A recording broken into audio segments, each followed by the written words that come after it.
Assalamualaikum warahmatullahi wabarakatuh. Nama saya Sujarvino dari kelas PSPMA 2019 dengan NIM 4192411012. Nah, jadi pada video ini saya akan menjelaskan tentang beberapa contoh soal terkait perkuliahan program linear dengan materi analisis sensitivitas. Nah, di sini kita lihat pada soal nomor 1 ada sebuah perusahaan yang memproduksi mainan anak-anak akan membuat bingkisan. Setiap macam bingkisan akan berisi kombinasi mainan, alat olahraga, dan buku. Untuk itu dibuat bingkisan standar, deluxe, dan super deluxe. Jenis pertama berisi 4 mainan, 4 alat olahraga, dan 2 buku dengan harga jual 30.000. Nah, jenis kedua berisi 5 mainan, 6 alat olahraga, dan 5 buku dengan harga jual 40.000 per bungkus. Nah, jenis yang ketiga berisi 6 mainan, 8 alat olahraga, dan 5 buku dengan harga jual 60.000. Untuk keperluan ini tersedia 60.000 mainan, 750.000 alat olahraga, dan 45.000 buku. Nah, jadi berapa masing-masing jenis bungkusan harga yang harus diproduksi agar diperoleh penerimaan yang maksimal. Nah, untuk penyelesaiannya di sini pertama kita misalkan dia X1, X2, X3 ini lah. Untuk X1 jumlah jenis standar yang diproduksi, yang X2 dia jumlah jenis deluxe-nya, dan yang X3 dia jumlah jenis super deluxe. Nah, maka di sini pertama kita tadi sudah memisalkan. Nah, selanjutnya kita mengidentifikasi masalahnya. Nah, di sini ada tabel. Kita buat dalam bentuk tabel. Ada jenis mainan, olahraga, buku, harga. Nah, untuk standar dia atau X1 dia 4.2 harganya 30.000. Yang deluxe atau X2 dia 565 harganya 40.000. Super deluxe atau X3 dia 685 dia 60.000. Nah, totalnya nanti dia nanti dia keperluannya dia ada 60.000 yang tersedia, dan harga dia 75.000, dan untuk buku dia 45.000. Nah, di sini untuk fungsi tujuannya dia adalah memaksimumkan nilai Z, itu 30.000 X1 tambah 40.000 X2 ditambah 60.000 X3. Nah, di mana fungsi kendalanya dia adalah tadi ada mainan dia 4X1 tambah 5X2 tambah 6X3 kurang dari sama dengan 60.000. Alat olahraga tadi kita dapat 4X1 tambah 6X2 tambah 8X3 kurang dari sama dengan 75.000. Nah, buku 2X1 tambah 5X2 tambah 5X3 kurang dari sama dengan 45.000. Nah, untuk untuk X1, X2, dan X3 itu besar sama dengan 0. Nah, di sini langsung kita masuk pada tabel simplex yang pertama. Nah, di sini kita lihat ada variabel dasar. Di sini ada nilai Z. Dia ada minus 30.000, minus 40.000, minus 60.000. Nah, pada tabel ini kita menentukan baris kunci dan kolom kunci. Di sini ada dia yang berwarna biru. Ini adalah kolom kunci. Nah, cara kita menentukan kolom kunci itu adalah itu kita lihat nilai yang paling negatif dari nilai Z itu. Nah, di sini kita dapat dia minus 60.000. Makanya pada kolom ini dia menjadi kolom kunci. Nah, di sini ada baris kunci. Kenapa baris kunci? Karena dia nilai di sini dia paling kecil nilai solusinya. Nah, selanjutnya di sini kita lihat pada tabel simplex 2. Pada tabel simplex 2 ini kan tadi kita ada dia yang menjadi kolom kunci dia pada X3 dan baris kuncinya di S3. Nah, di sini kita menentukan dia baris kunci baru. Nah, itu dia dengan cara mengurangkan dengan baris kunci yang lama. Membagikan dengan baris kunci yang lama. Nah, di sini dia kan kita lihat pada tabel yang pertama tadi yang menjadi elemen kuncinya adalah 5. Kenapa? Karena dia berada pada nilai S3 dan X3. Seperti itu. Nah, makanya 5 ini menjadi elemen kunci. Di sini kita dapat nilai X3-nya 0 dibagi 5 0, 2 dibagi 5 2/5, 5 dibagi 5 dia 1, 5 dibagi 5 1, 0 dibagi 5 0, 0 dibagi 5 0, dan 1 dibagi 5 1 per 5. 45.000 dibagi 5 9.000. Nah, selanjutnya kita menggunakan komputasi Gauss-Jordan, guys. Komputasi Gauss-Jordan.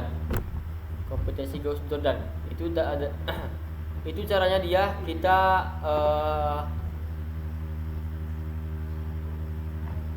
minus 30.000 dikurang minus 60.000 dikali tadi nilai dia 2 per 5. Nah, pada tabel 2 kita lihat dia di sini nilai X3 dan apanya dia 2 per 5, nilai yang paling bawah.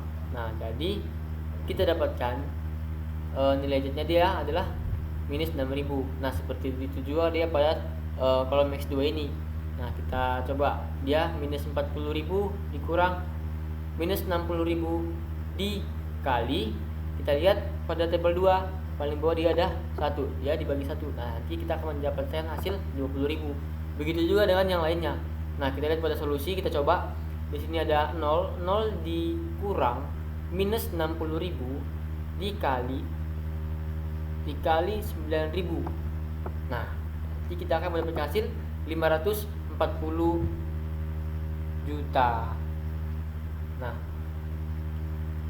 karena di sini nilai Z-nya masih ada yang bernilai negatif, kita lanjutkan dia ke tabel yang selanjutnya sampai dia bernilai optimum.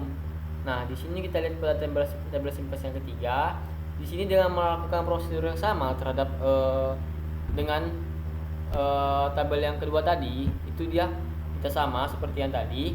Di sini kita akan mendapatkan hasil dia untuk nilai ini dia ada 16.250 dengan nilai solusinya dia ada 562.500.000. Nah, di mana nilai X1-nya dia nilai X1-nya dia 3.750 dan X2-nya dia 7.500. Nah, jadi kombinasi optimalnya kita lihat di sini untuk X1 adalah untuk jenis standar tadi dia 3.750.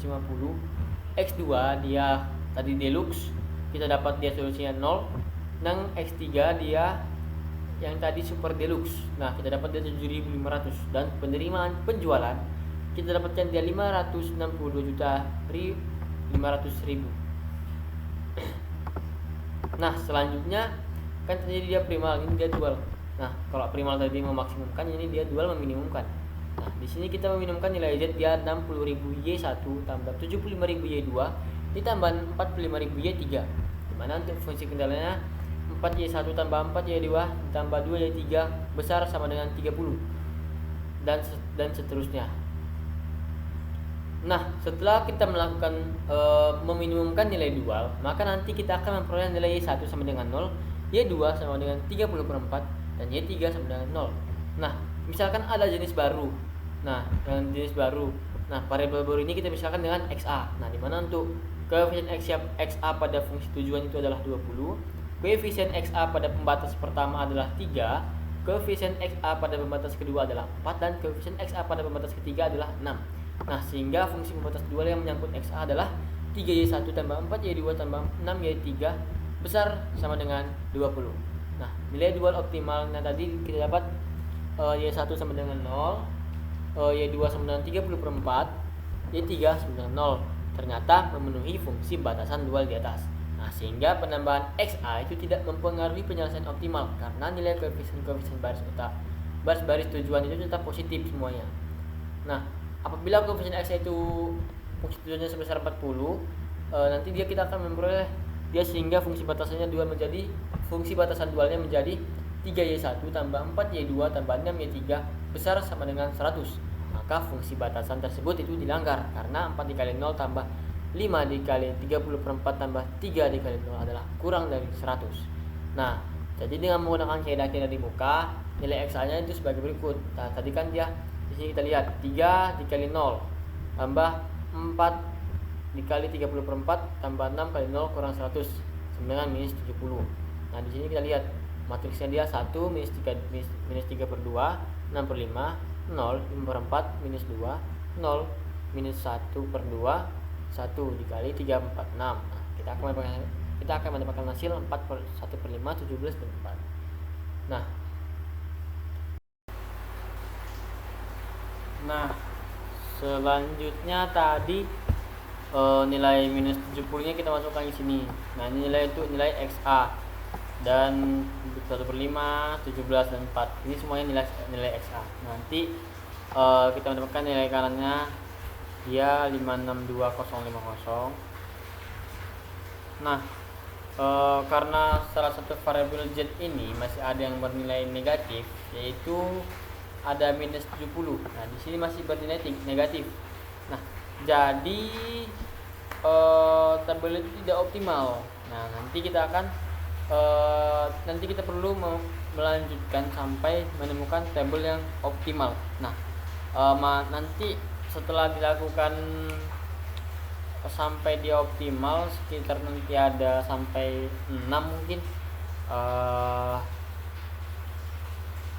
kita akan memperoleh nilai optimum sebesar 750.000, dimana untuk nilai XA nya dia 7.500. Nah, itu dia untuk nomor 1. Selanjutnya untuk nomor 2, di sini dapat kita lihat ada Garuda Furniture.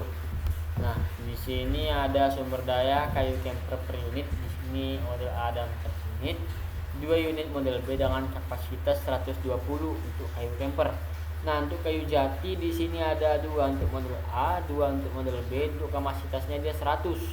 Nah, dia mesin untuk model A di 1 jam per mesin, itu ada yang B dia 3 jam per mesin. Nah, kapasitas 90. Nah, apabila itu keuntungan yang diperoleh untuk 1 unit model A itu $200 dan 1 unit model B itu $150. Selanjutnya kita andaikan S1 dan S2 dan S3 menyatakan variabel slack untuk masing-masing kendala. Nah, maka di sini kita lihat ada metode simplex tabel optimum akhir. Sini kita lihat nilai Z-nya ada 0, 0, 0, 45, 0, 20 dan 7.200 dan seterusnya. Seandainya ada tenaga kerja dalam perusahaan yang dimasukkan, nah berarti dia akan timbul batasan baru. Nah, sebagai berikut. Yang pertama, di sini ada tenaga kerja dengan model A-nya untuk 3 unit pada model A, 4 unit pada model B, dan kapasitasnya dia 140. Nah, kita akan melakukan analisis sensitivitasnya. Nah, jadi yang pertama kita memeriksa apakah batasan baru tersebut dipenuhi oleh jawaban yang optimal. Bila jawabannya optimal, memenuhi batasan baru, maka tidak perlu diperhatikan lagi. Nah, bila tidak, maka batasan baru itu haruslah dimasukkan ke dalam masalah. Nah, di sini kita lihat 3x1 tambah 4x2 kurang sama dengan 140. Nah, untuk x1 nya tadi kita lihat dia 18 dan x2 nya 84. Kita lihat dari nilai optimum terakhir. x1 18, x2 24. Nah, di sini nanti kita akan memperoleh 150 kurang dari sama dengan 140. Nah, ini dia tidak benar karena 150 ini dia lebih besar dari 140. Nah, jadi fungsi batasan ini tidak terpenuhi untuk nilai tidak terpenuhi. Nah, jadi nanti nilai optimalnya akan berbeda. Dengan demikian, kendala tersebut bersifat aktif dan akan memberikan pengaruh terhadap nilai optimum. Maka harus diselidiki apakah pengaruhnya meningkatkan keuntungan atau justru mengurangi keuntungan. Selanjutnya, untuk mengetahui keadaan optimal, batasan baru itu dapat ditambahkan langsung. Nah, jadi batasan baru tadi bisa kita tambahkan langsung ke tabel optimal yang terakhir tadi. Di sini kita lihat untuk S4-nya atau batasan barunya sudah terpampang pada tabel.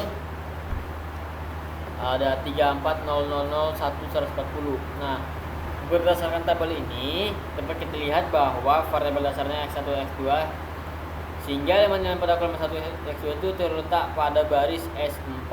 Nah, itu harus bernilai 0.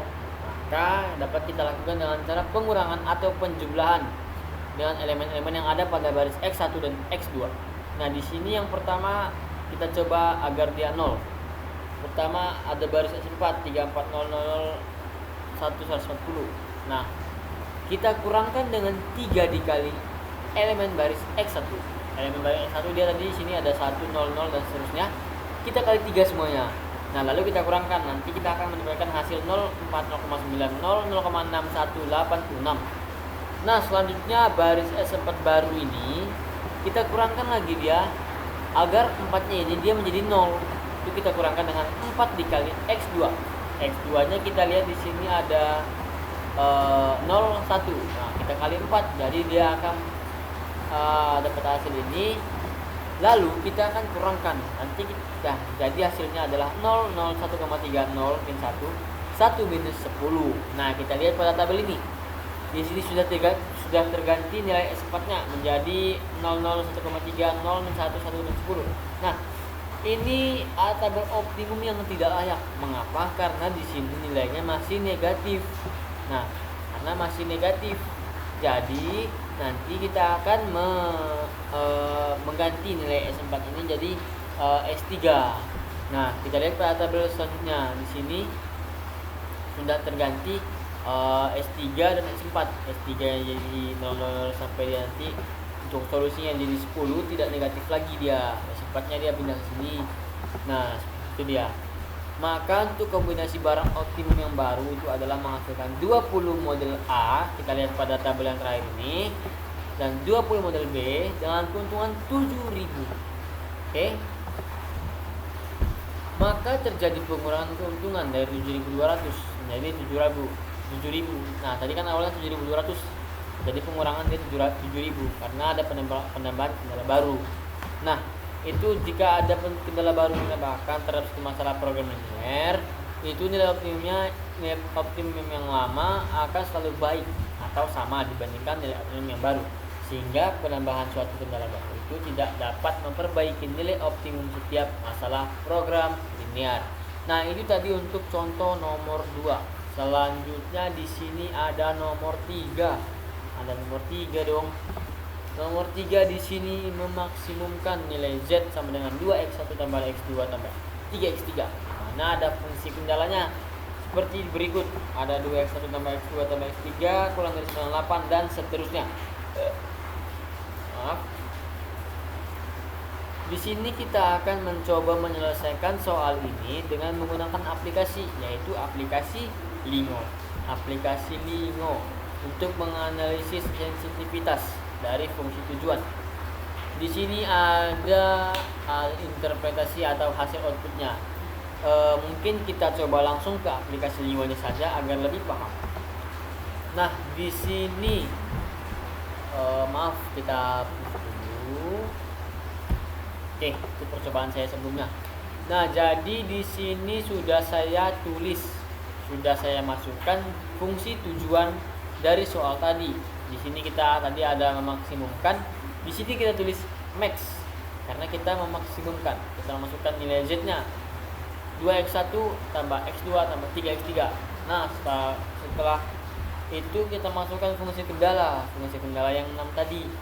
Nah, lalu setelah itu kita masukkan n agar dia nanti terbaca. Sebelumnya setelah menulis fungsi kendala, sebaiknya kita menulis titik koma setelah itu agar nanti hasilnya nanti mungkin dia jadi terbaca seperti itu ya.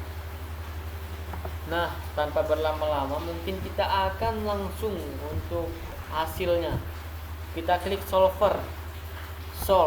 Nah, di sini kita lihat objective value. Di sini kita peroleh 11,2.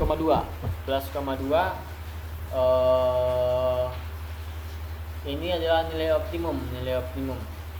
Untuk iterasinya kita sebanyak 3 kali. Nah, di sini untuk total variabelnya ada 3, yaitu x1, x2 dan x3. Dan untuk total constraint-nya ada 7. Kenapa 7?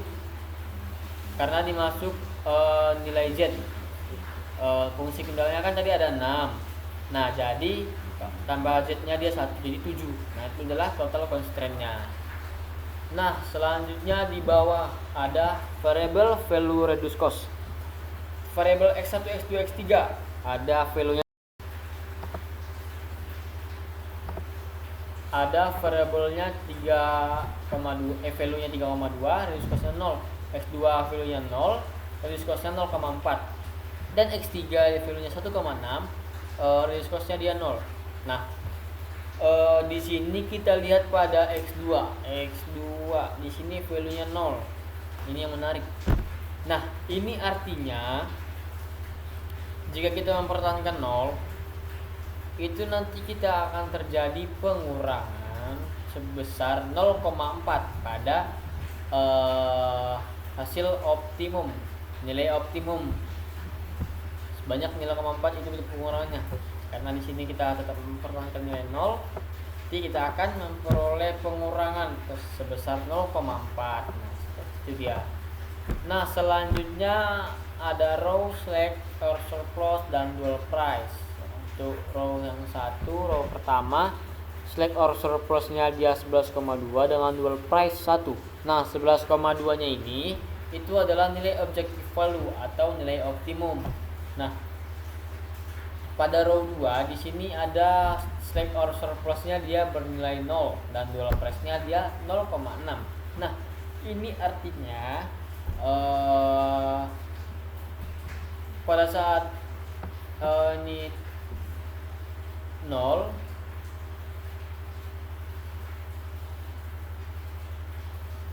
jika kita tetap mempertahankan 0 ini, nanti akan terjadi penambahan pada nilai optimum sebesar 0,6. Row 2 sebesar 0,6. Nah, kita coba tambahkan 1 pada fungsi kendala 1. Ini kan dia row 2.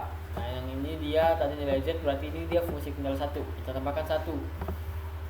Ini 8, kita tambah 1. Oke, 9. Kita coba. Tadi kan dia 11,2 ya, objective value-nya. Kita coba solve. Nah, menjadi 11,8. Itu dia. Jadi dia ada penambahan sebesar 0,6 jika kita menambahkan 1. Nah, itu dia. Jadi nilai optimumnya berubah jadi 11,8. Tadi kan 11,2. Jadi 11,8. Itu dia. Nah, di sini kita lihat ada row 3 7,6 2 plus 0, dan di sini kita temukan lagi slack or surplusnya 0 pada row 4. Nah, dual price-nya 0,8 seperti tadi. Ini akan terjadi penambahan sebesar 0,8. Nah, kita coba ya. Kita coba. Yang tadi kita kembalikan ke semula dulu. Ini kita tambah jadi 9. Terus kita solve. Nah, kita lihat objective value-nya atau nilai optimumnya. Ini menjadi 12. Oke. Kenapa? Karena sudah ada penambahan sebesar 0,8. Karena tadi kita menambahkan 1 pada fungsi kendala yang ketiga. Nah, itu dia. Nah, mungkin cukup sekian dari saya. Saya tutup dengan sekian dari saya. Kurang lebihnya saya mohon maaf, kepada Allah saya minta ampun. Saya tutup dengan wabillahi taufiq wal hidayah. Assalamualaikum warahmatullahi wabarakatuh. Selamat